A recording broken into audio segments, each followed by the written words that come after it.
You may not be able to tell from a distance, but this candle is much shorter than it was in May.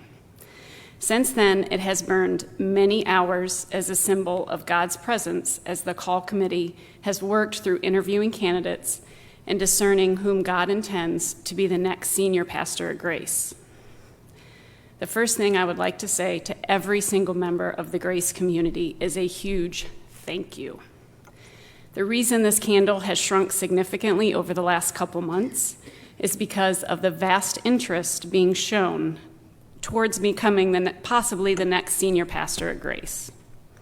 To date, the call committee has been presented with 2 rounds of candidates that totaled 10 candidates that we considered from 5 different states, including 5 men and 5 women.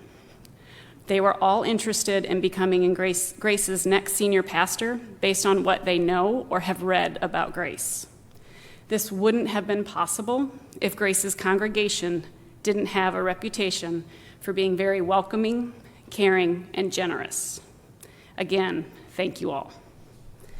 During my first update, I shared that the Holy Spirit's presence in this call process has been evident to me since the beginning. I must tell you, his presence has continued to show itself, and I would like to share one undeniable example of the Holy Spirit's presence with the call committee.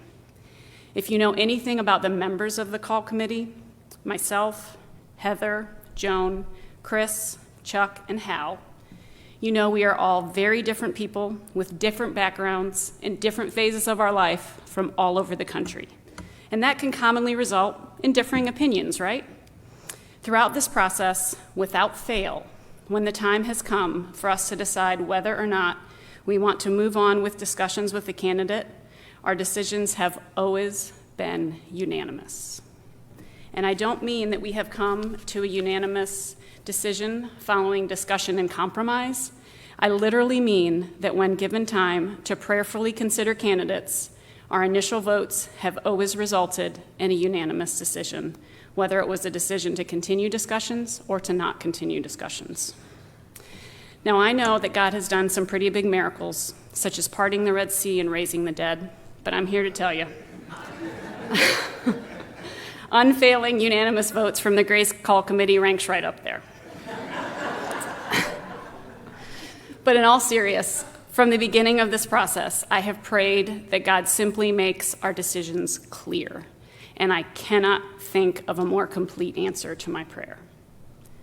With all of that being said, I am beyond excited to share with all of you that on Friday, we asked a candidate to be Grace's primary candidate, and the candidate accepted without hesitation.